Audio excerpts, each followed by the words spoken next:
In this video, I would like to explore the question of whether Mozart, Beethoven and Haydn were actually rich. That means we will not talk about music, but about money. Specifically, in the first part, we will look at the economic situation of the inhabitants of Vienna at the time of these classical composers, and then take a closer look at the financial situation of the three artists. We know quite well from their correspondence what Mozart and co. earned.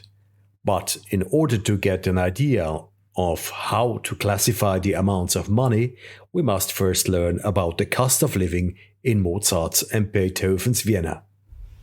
Let's start with the currency of the Habsburgs. The most expensive common coin of the Viennese was the Reichsthaler, with a portrait of Empress Maria Theresia. The English derisively called the coin the Fat Lady because of its head motif. The Viennese reckoned with florins and kreuzers in everyday life. Let's take a look at what everyday things cost. Most of the money of the Viennese went for clothes, food and housing. A decent room in Vienna at that time could not be bought for less than 15 guilders a month. A small apartment cost 300 guilders a year. By the way, the gulden was abbreviated as FL, which meant florin. 70 years after the Turkish wars, coffee was very fashionable at that time. For a hot cup of coffee, you had to reckon with a sixth of a florin in the inn. When eating, either wine or beer was served, whether in the morning or in the evening. Here one had to put half a gulden on the table for food and drink. And finally, we learn in a letter that Beethoven paid 6 guilders for a pair of boots. So, as a rule of thumb, we can say that compared to today, a guilder was worth between 30 and 50 euros or dollars. To make it easier to calculate, let's say 50 guilders. Remember, 1 guilder is 50 euros.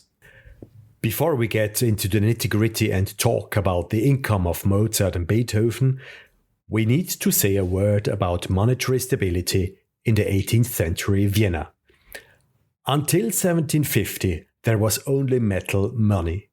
With the expensive 7-year war with the Prussians, the Habsburgs began to issue banknotes, the so-called banco bills. To everyone's surprise, the value of money remained quite stable for a long time. Only 40 years later, with the war against Napoleon, almost 20 years of great inflation began. Mozart couldn't care less. He was already in the ground. For Beethoven, a bitter time began after 1800. More about that a little later.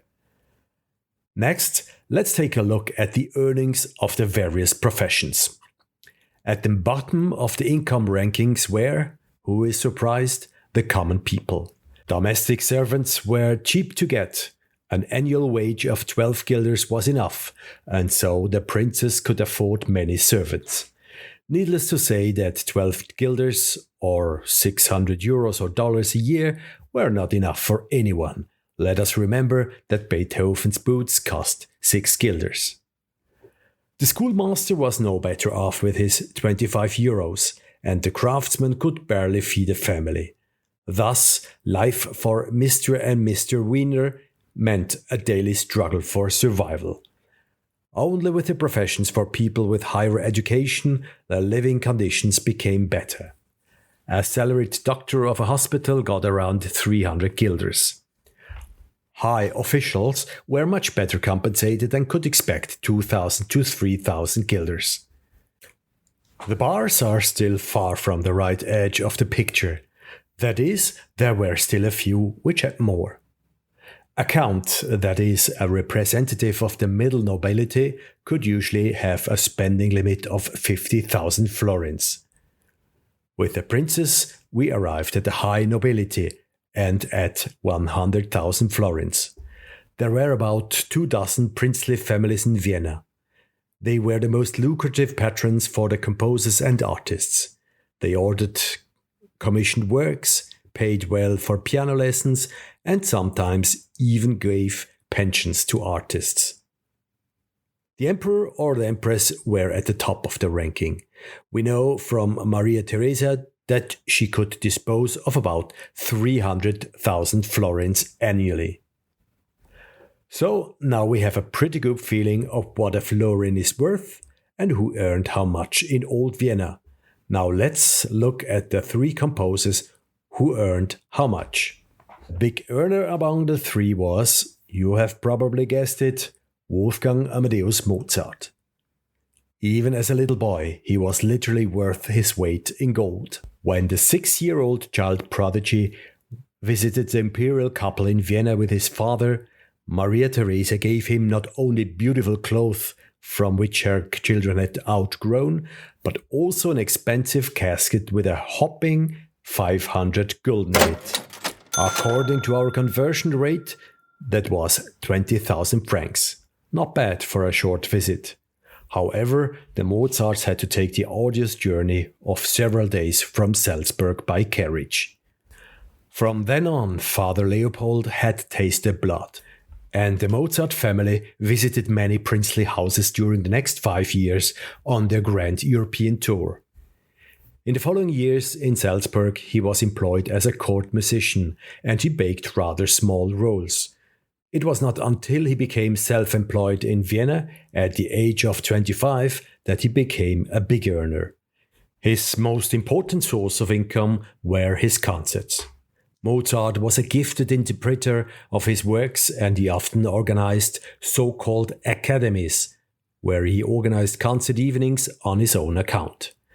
A successful academy in 1783, for example, brought him 1,600 guilders, or almost 80,000 francs, from which, however, he still had to pay the costs of the hall and the orchestra. On this lucrative evening, even the emperor was present, and he alone had paid over 100 guilders for admission, or a good 5,000 euros.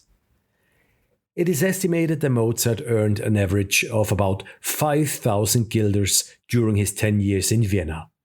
That means he earned very, very well. His salary was twice that of a high civil servant. However, Mozart was even better at spending money than he was at earning it. Card games in particular, but also expensive clothes, lavish consumption of champagne, and expensive carriages threw his finances out of whack. He was constantly in need of money and incessantly pumped friends. Despite his many earnings to the end of his life, he left his wife debts of 3,000 florins.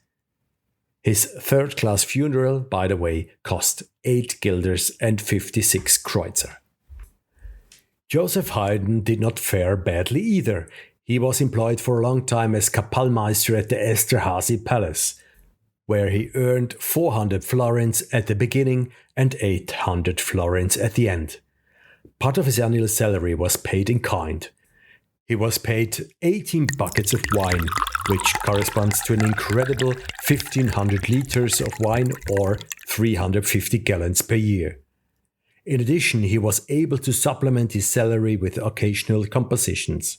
His income at Esterházy did, however, not allow him an expensive lifestyle. When he left Esterházy at the age of 40, he received a pension, and in his years as a freelance artist in Vienna, he earned 2,000 guilders a year. At the age of 60, he made a great fortune in London, which he visited 3 times. On these 3 trips, he was able to take with him an incredible 15,000 florins, with which at times he even eclipsed Mozart's earnings. Haydn was a cautious man and was able to bequeath a nice sum to his descendants.